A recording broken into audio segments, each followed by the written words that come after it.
부터 21절까지의 말씀입니다. 다니엘서 1장 1절부터 21절까지의 말씀. 저와 여러분이 한 절씩 교독하고 마지막 절은 합독하도록 하겠습니다. 교독합니다.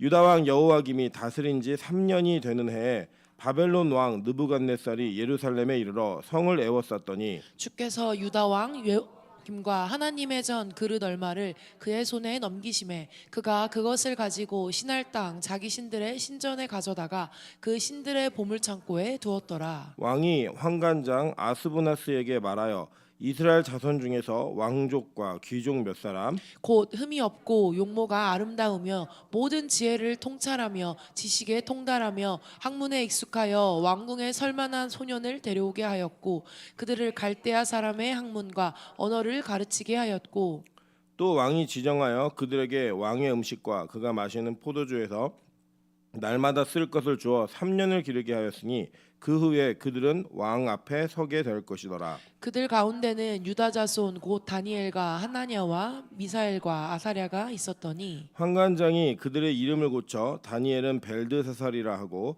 하나냐는 사드락이라 하고 미사엘은 메삭이라 하고 아사랴는 아벳느고라 하였노라. 다니엘은 뜻을 정하여 왕의 음식과 그가 마시는 포도주로 자기를 더럽히지 아니하니라 하고 자기를 더럽히지 아니하도록 환관장에게 구하니 하나님이 다니엘로 하여금 환관장에게 은혜와 긍휼을 얻게 하신지라.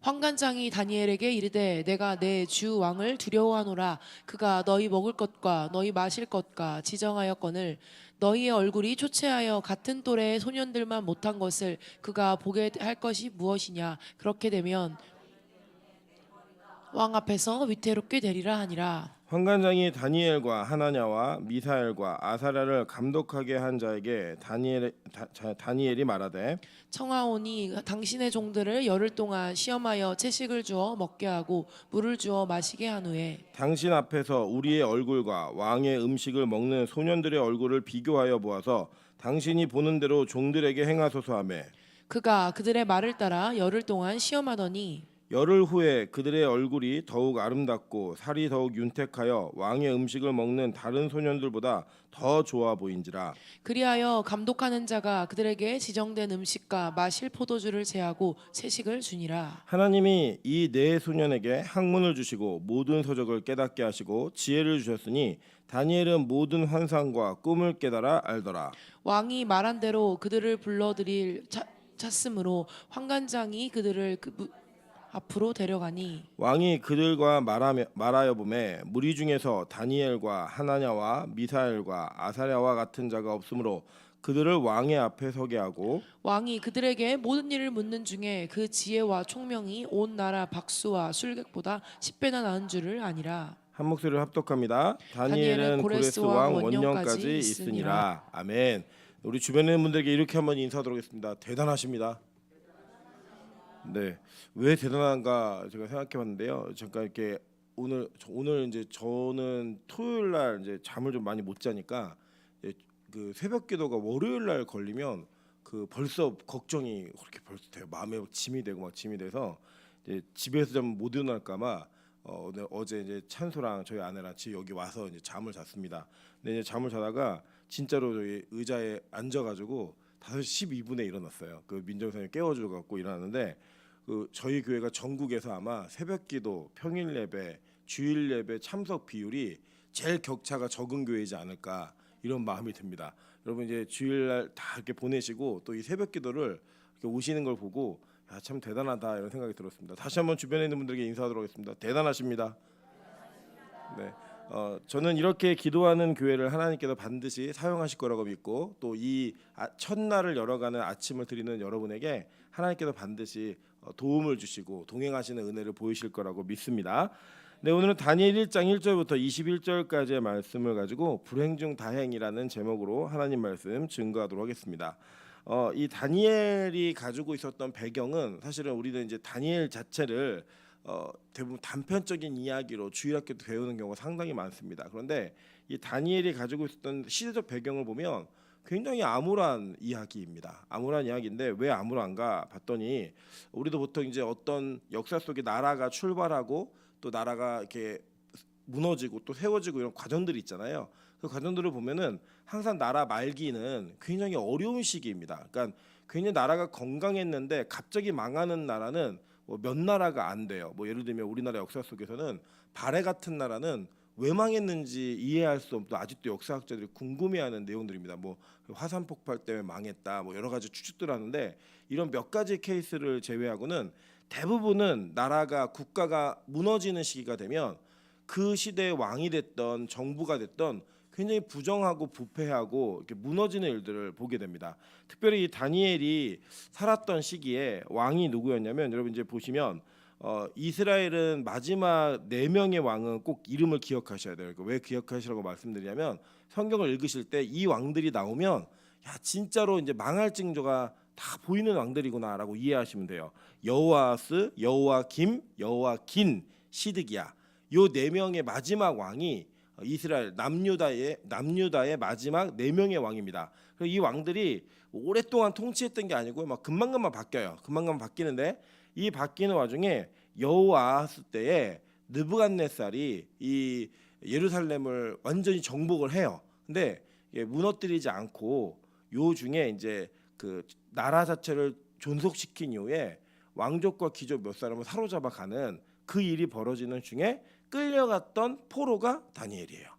여러분 이 다니엘이 이제 이때 몇 살이었을까? 이제 우리가 많은 사람들이 추측을 합니다. 왜 추측을 할 수밖에 없냐면 실제 나이가 나오지 않아요. 그런데 추측할 수 있는 근거가 있어요. 뭐가 있냐면 뒤에 보시면 마지막 21절에 다니엘은 고레스 왕 원년까지 있으니라라고 얘기를 했어요. 그죠? 근데 이 고레스라고 하는 왕은 실존 역사하고 정확하게 매칭이 되는 왕입니다. 키루스라고 하는 왕인데 이 왕은 여러분이 잘 아시는 것처럼 이 페르시아라는 나라를 시작했던 초대 왕이에요. 정복 왕. 그래서 이 다니엘이 이 존재했고 살았던 그 포로 기간 70년에다가 사실은 시드기야로부터 망하고 성전 이렇게 회파되고 이런 것부터 70년을 지내거든요. 지내는데 그 시간까지 따지면 다니엘이 요 시기에 10대 초반이었을 거다라고 보통 예측을 합니다. 10대 초반의 아이였을 거다. 그러니까 우리로 얘기하면 초등학교 5학년, 6학년, 중학교 1학년 요 정도라고 보시면 딱 맞습니다.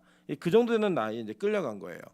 이제 끌려가 가지고 다니엘이 겪었던 시기를 보면 이런 겁니다. 그러니까 이 나라가 원래는 하나님의 나라였던 남유다는 어떤 것을 기준으로 아이들을 교육하고 세웠냐면 율법을 기준으로 아이들을 교육하고 세웠던 나라입니다. 그래서 이 나라는 여러분 아시다시피 지금도 아주 정통적 랍비 집안은 모세 오경을 12살 되기 이전에 다 외웁니다. 암기를 시켜요. 그래서 이제 이 아이들에게 하나님께서 주신 말씀의 의미가 무엇인지를 제대로 이해하기 전에 이미 외웠어요. 예. 그리고 우리 예전에 보면은 그 우리나라도 어렸을 때 교육이 암기 교육이잖아요. 하늘 천 땅지 이렇게 하면서 쭉 이렇게 외우고 거무련두릉에서 천자문 다 떼게 하고 그렇게 했던 이런 것처럼 율법 자체를 다 암기하게 했습니다. 그런데 그렇게 율법의 기준이었던 나라의 기준이었던 근간인 나라가 하나님의 말씀을 지키지 않았던 것 때문에 무너진 거예요.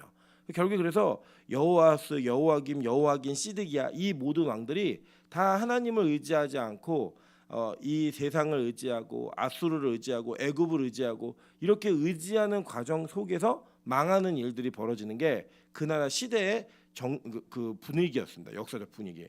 얼마나 혼란스러웠겠어요, 여러분. 나라가 전쟁에 매일 그 전쟁 이후에 계속 일어나는 복구들 또 다시 또 전쟁이 들어오고 또 군사들이 막 약탈해 나가고 막 이런 일들을 눈앞에서 봐야만 했던 그 아이들이 바로 이 아이들이었습니다.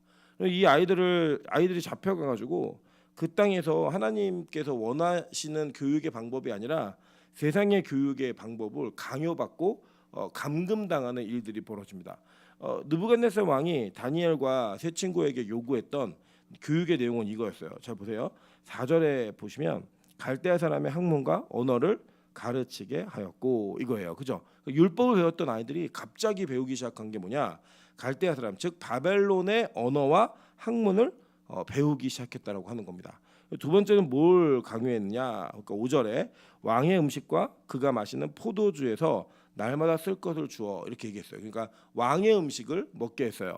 그러니까 이제 어떻게 보면 이거는 뭐 나쁜 일이라고 보기에는 조금 애매하죠. 나쁜 일이라고 보기 애매한데 이 왕의 음식과 그가 마시는 포도주를 먹었다라고 얘기하는 이것은 율법을 지켰던 이 이스라엘 백성들에게는 상당히 어려운 문제였습니다. 왜냐하면 그들은 레위기 11장을 외우고 있는 애들이에요. 외우고 있는 애들인데 이 레위기 11장에 보시면 먹어야 될 음식과 먹지 말아야 될 음식에 대한 내용이 기록되어 있습니다. 그래서 이 그 왜 먹어야 되고 왜 먹지 말아야 되냐, 이게 무슨 표식이었냐면 이거 특정한 음식을 안 먹고 먹는 것을 통해 자신들이 하나님의 백성임을 증명해야 했고, 그거를 통해서 내가 거룩하다라고 하는 것을 스스로 확인해야 했던 율법이 그들에게 있어요. 코셔라고 얘기하는데 음식에 대한 율법이 그들에게 있었습니다. 그러니까 이제 요 문제도 그에게 문제가 되었고요.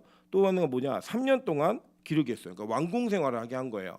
그러니까 이 왕궁 생활이 또 우리가 생각해 보면 되게 좋을 것 같잖아요. 예를 들어 우리가 누군가 이렇게 가가지고 다른 나라의 언어를 배우고 그 왕의 음식을 먹고 왕궁에서 살았다, 이러면 이게 되게 좋은 케이스잖아요, 다. 사실 생각해 보시면 이들이 살아왔던 방식과 살아가는 이 방식은 기존의 방식과 지금의 방식이 완전히 다른 방식이었어요. 먹는 것, 입는 것, 사는 것조차도 어떤 것 하나 하나님께서 막 가르치신 율법과 동일한 것이 존재하지 않았습니다.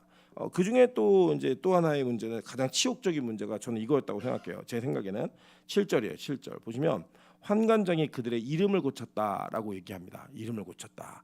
그러니까 이름 고치는 게 뭐 의미가 있냐라고 생각할 수 있겠지만 그 당시에 이름은 누군가가 지어주는 것을 통해 그 사람에 대한 소유권을 이야기하는 거였습니다. 그래서 지금 우리나라도 그런 문화가 있죠. 예를 들면 아이가 태어나면 그 부모나 할아버지, 할머니, 조부모가 대부분 이름을 지어요. 그러니까 여러분 이거 좋은 이름 짓겠다고 장명소 가시는 거는요, 그 장명소에게 아이의 소유권을 맡기는 겁니다. 의미가. 그래서 원래는 이제 할아버지나 할머니 뭐 이제 집안에서 그 이름을 짓는 게 아주 전통적인 거죠. 원래 다니엘 이름의 뜻은 뭐냐면 하나님이 심판하신다예요. 네.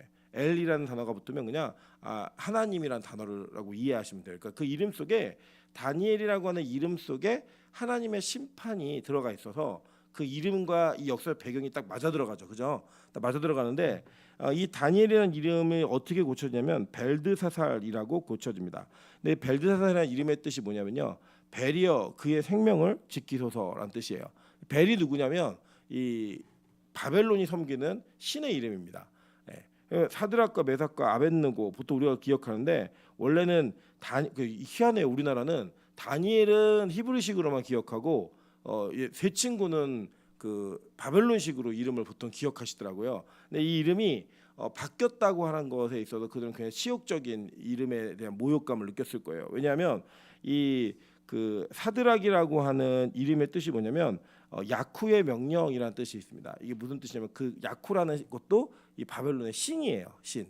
그리고 메삭이라는 이름은 야쿠와 같은 자가 누구인가. 그러니까 왜 우리가 와 이런 사람 없어, 그러니까 이런 신 없어라고 하는 의미로 야쿠가 달의 신입니다. 달의 신. 야쿠와 같은 자가 도대체 누구냐? 위대하다라는 야쿠의 그 위대성을 찬양하는 이름이 그에게 붙은 거예요. 아벳느고라고 하는 이 이름은 느고의 신하, 그러니까 그 바벨론의 신들 중에 서열이 2위예요. 느고라는 신은. 그러니까 그 신의 그 신하라고 하는 그 사제적 명령이 붙은 그 이름이 개명이 된 거예요. 여러분 그 우리나라도 이제 강제적으로 민족의 이름이 바뀌었던 기억이 있지 않습니까? 창씨 개명과 상투를 잘랐죠. 일제치하에서 그런 일 있을 때 막 상투 자르는 것 때문에 완전히 막 그 영화나 드라마 보시면 막 반항하고 이름 안 바꾸려고 막 사람들 끌려서 매 맞고 막 이러잖아요. 실제 역사 기록을 보면 반항했던 사람이 0.4%밖에 안 돼요. 바꿔 그러면 이제 총칼 앞에서 다 그냥 쭉 바꾸는 거예요. 그냥 힘도 없이. 대부분 뭐 밀정 이런 영화 보시면 야 어떻게 독립운동 안 하고 저랬을까 이렇게 싶지만 실제 그 상황이 되면 그렇게 용기 있게 그 시대를 거스르고 시대적 상황에 부딪혀서 자기 생명을 던지는 게 그렇게 쉽지 않았을 겁니다. 어쨌든 그렇게 이들의 이름이 고쳐지는 것은 굉장히 치욕적인 일들이었을 거예요. 하나님이라는 이름이 내 이름 속에 있었는데 어느 날 이제 저한테 보살에 막 법명이 붙고 뭐 이랬다고 한번 생각해 보세요. 이름을 저를 부르는데 제가 옛날에 그 AI가 처음 나왔을 때 제가 물었어요. 임철 목사가 누군지 알아? 그랬더니 어떤 절의 주지스님이라고 이렇게 대답을 하는 거예요. 컴퓨터가. 굉장히 자존심 상했던 기억이 있습니다. 근데 그렇게 만약에 붙는다 그러면 굉장히 자존심 상하는 일이겠죠. 근데 잘 보시면요, 좀 특이한 점이 하나 나와요. 이들이 이 내용들을 받아들일 때 그것을 다 받아들여요. 한 가지 빼놓고. 우리가 생각할 때는 저는 이름이 문제라고 생각했는데 왜 이름보다도 그들이 받아들이지 않았던 한 가지가 뭐냐? 그들은 왕의 음식과 그가 마시는 포도주에서 자신들이 먹을 것을 떼어다가 먹는 것을 거절했습니다. 자, 이게 왜 그랬을까라고 생각을 해보니까요. 제가 이 율법의 의미 그리고 율법이 가지고 있는 이 사람에게 미치는 영향이 무엇인가에 대한 고민을 조금 해보았어요. 이 말씀을 묵상하면서 지금 갈대아 사람의 학문의 언어를 배우는 것 그리고 왕궁에서 생활하는 것 이름을 바꾸는 문제는 자신이 가지고 있는 영성이나 내가 가지고 있는 거룩의 문제를 깨뜨리거나 문제가 일어나게 할 수 있는 건 아니었어요. 그냥 문화적인 요소에 충격해서 내가 그걸 받아들이기만 하면 돼요. 근데 반대로 이 음식을 먹는 문제는 율법에 대한 어김과 함께 그 율법 자체가 나를 더럽게 만드는 역할을 할 수 있는 그 조항이 바로 이 문제에 걸려 있었던 거예요. 저는 이 상황 속에서 이 아이들이 환관장 아스부나스에게 나 이거 안 먹겠습니다라고 말하는 거 굉장히 힘들었던 일이라고 생각을 합니다. 여러분 한번 생각해 보실까요? 어제도 저희 아내는 항상 밤이 되면 이 낮이 되면 다이어트의 의지가 자신의 의지를 압도해요. 그래서 음식을 놔도 안 먹겠대요. 자기는 안 먹는데 밤이 되면 다 무너져요. 그래서 제가 보면 항상 악순환이 계속 반복되고 있습니다.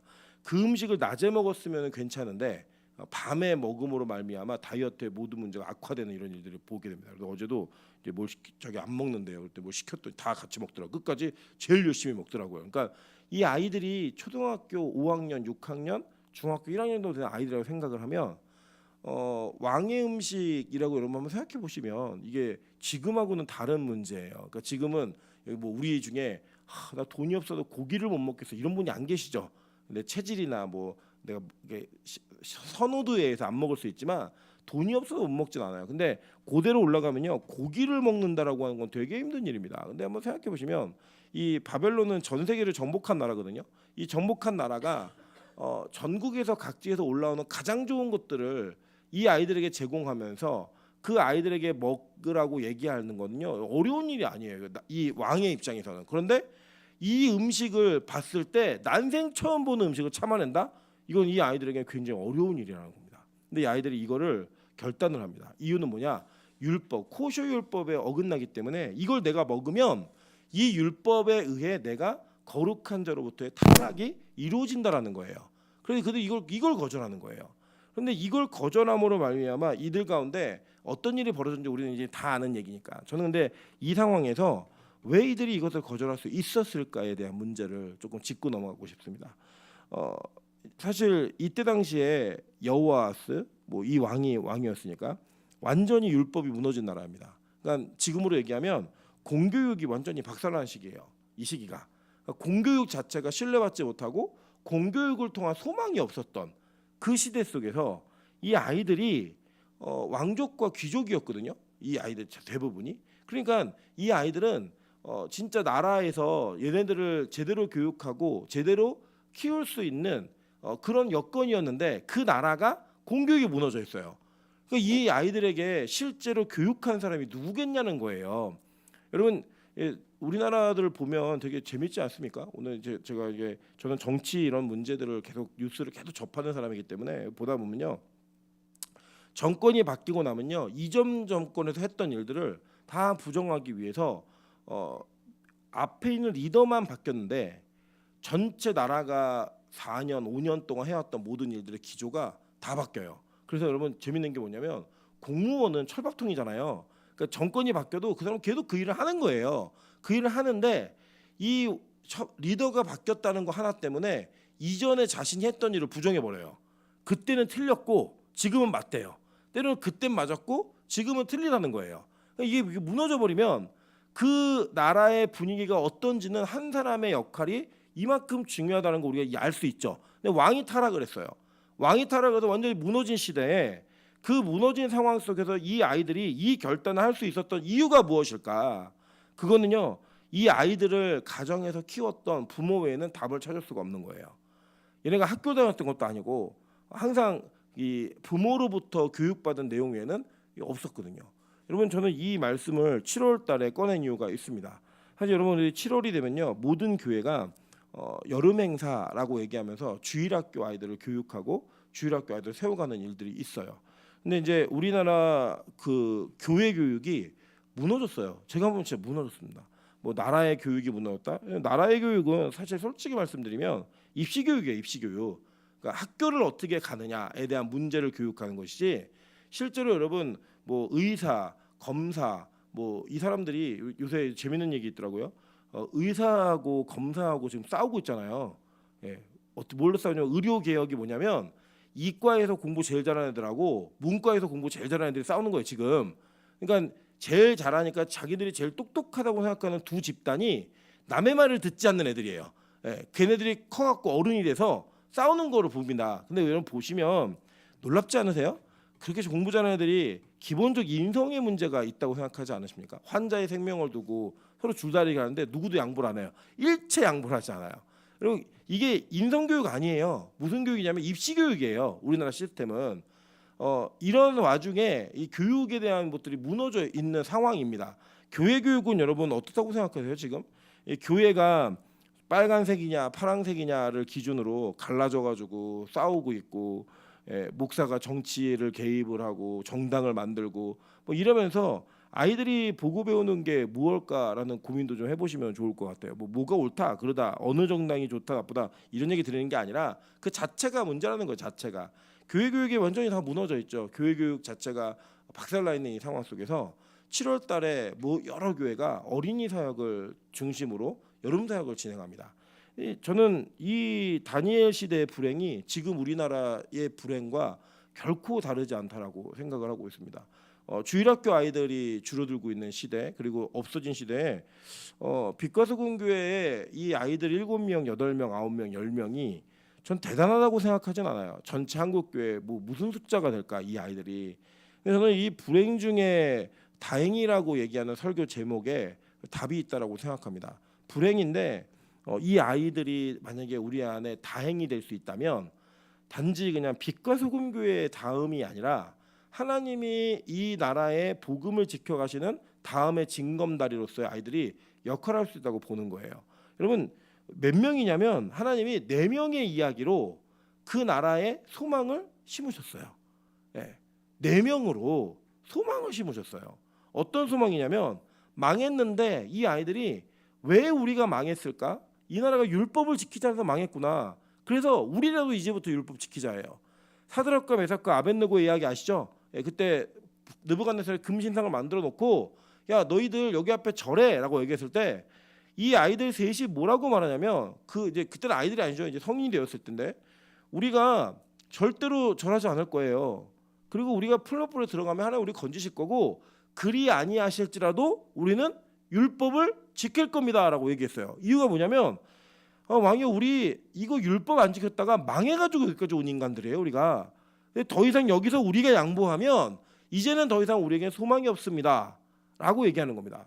하나님이요 다니엘에게 예레미야를 읽게 하셨고 그 예레미야를 읽은 다니엘이 나라와 민족을 위해 기도하기 시작하고 이 고레스 왕까지 다니엘이 살아 있으면서 하나님께서 이 고레스 왕 원년에 무슨 일이 벌어지냐면 이스라엘 백성들이 다시 자신의 땅으로 돌아가는 일들이 벌어지는 거예요. 그때까지 그 시대를 지켜내는 정말 불행 중에 다행의 소망이 이 아이들 4명이었어요. 여러분 저는 그래서 이 말씀에 전 다시 한번 소망을 걸기로 했습니다. 저는 솔직히 말씀드리면 선배 목사님들 그러니까 저희 원로 목사님을 말씀드리는 게 아니고 저희 선배 목사님 세대가 조금 원망스러울 때도 있어요. 왜냐하면 이분들은 그냥 교회라고 하는 시기가 부흥하는 시기를 겪었던 분들이에요.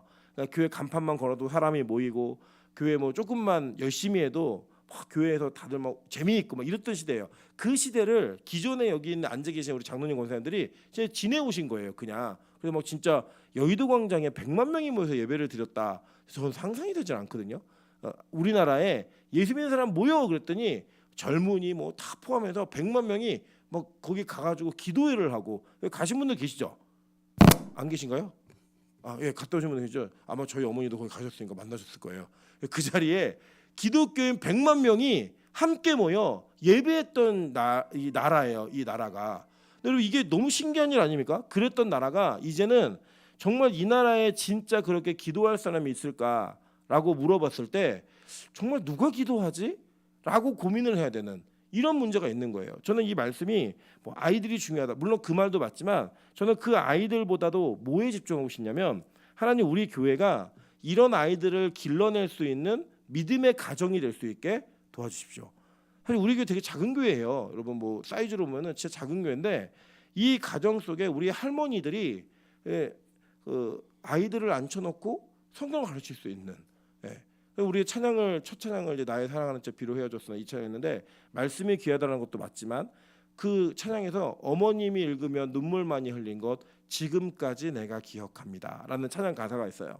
이 가사에 저는 이제 헤어졌다라는 이야기를 어렸을 때 나의 사랑하는 자 비로 헤어졌으나고요. 저는 성경책 잃어버린 줄 알았어요.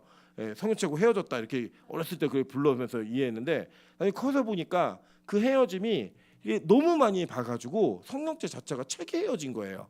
그 헤어진 것을 얘기하는 그 이야기 지금도 이러신 분들 계시면 안 돼요.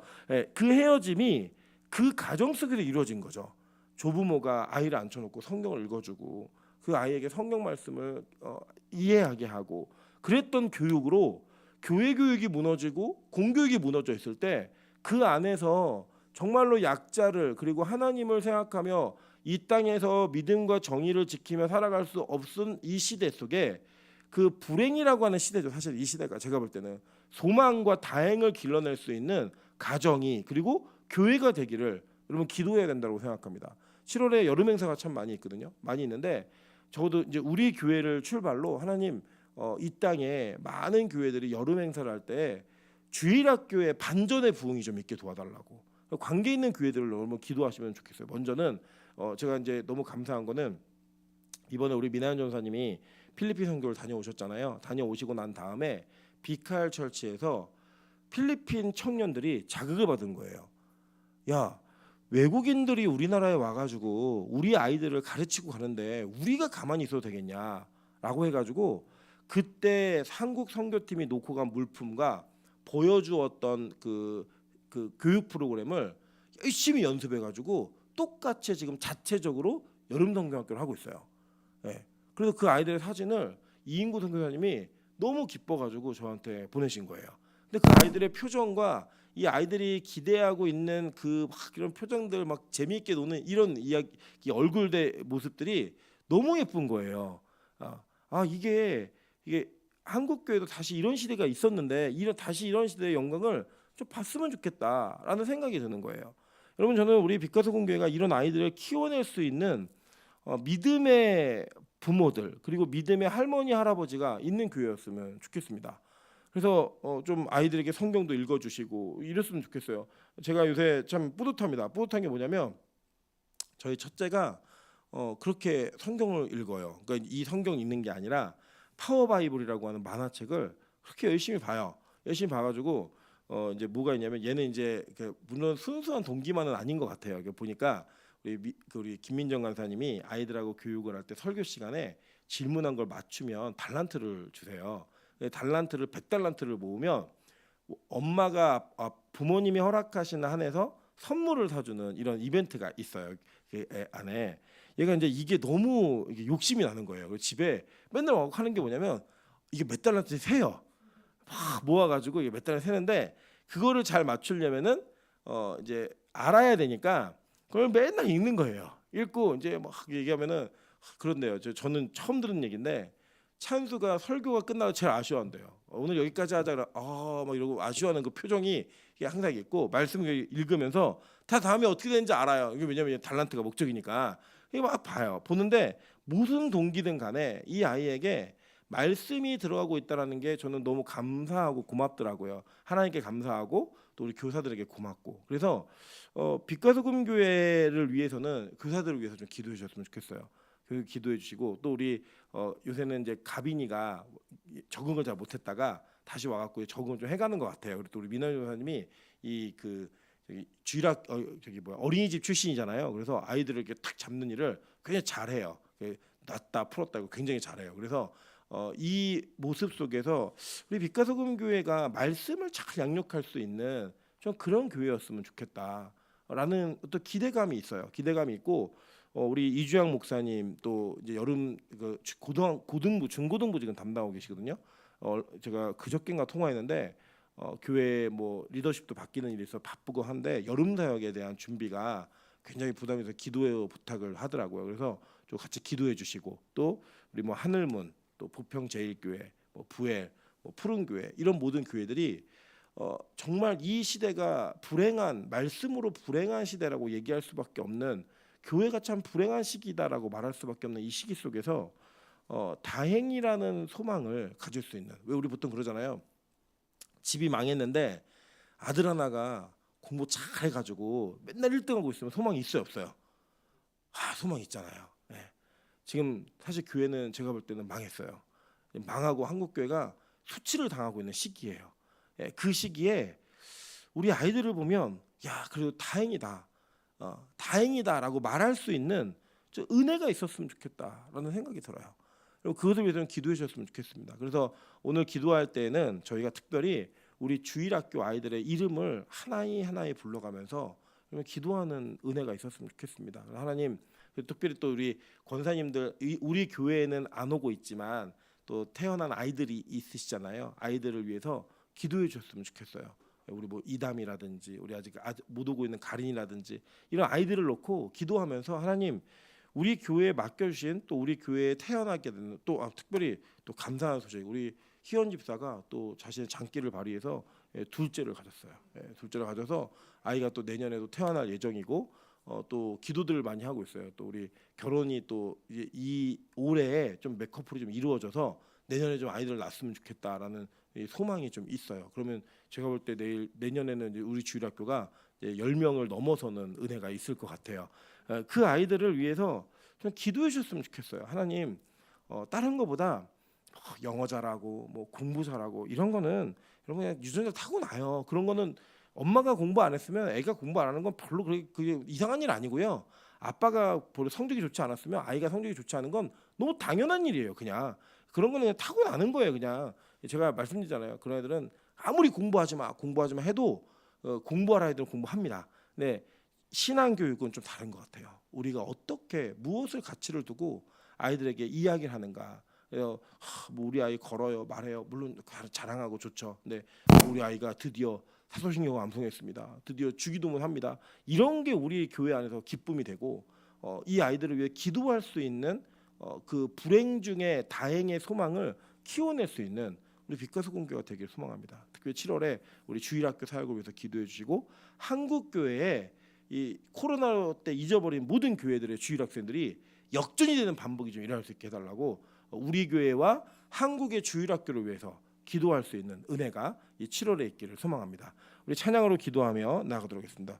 우리 오늘 눈물로 한 알의 씨앗을 심는다. 이 진짜 꿈꿀 수 없을 정도로 좀 어려워요. 여러분 제가 저 속상해요. 저는 교회가 어려운 게 제일 속상해요. 그러니까 우리 교회가 어려워서 속상한 게 아니에요. 사실 우리 교회는 지금 다들 부러워하는 교회예요. 그런데 저 한국 교회가 무너진 게 되게 속상해요. 진짜 속상해요. 저는 교회를 진짜 사랑하거든요. 이 속상함의 근본의 가장 중요한 문제는 다음 세대를 잃어버렸다는 거예요. 제가 농담처럼 말씀드리지만 너무 죄송한 표현을 하면 우리 권사님들 또래 분들이 돌아가실 때 영정을 모시고 운구를 할 수 있는 아이들이 없어지는 시대가 아마 머지않아 올 거예요. 저 한국교회 망했다고 생각해요. 너무 죄송한 표현이지만 망했어요. 망했는데 전 절망이라고 생각하진 않아요. 만약에 우리가 이런 아이들을 길러낼 수 있다면, 우리 가정에 우리 손자가 우리 아이들이 다 자녀들이 이런 다니엘과 사드락과 메삭과 아벳느고와 같은 아이들이 될 수 있다면 저는 아직 소망이 있다고 생각해요. 하나님 오늘 우리 눈물로 하나의 씨앗을 심겠습니다. 한국교회가 참 어려운데 다음을 기대할 수 있는 그런 부모가 되고 그런 다음을 기대할 수 있는 할머니 할아버지가 되어서 이 아이들을 지금부터 잘 키워서 다시 이 땅에 온전한 교회가 세워질 수 있는 그 걸음이 되겠습니다. 우리가 빛나려고 하는 게 아니라 그 걸음이 되겠습니다 라는 고백으로 이 찬양을 함께 고백하시기를 소망합니다. 우리 찬양으로 고백합니다.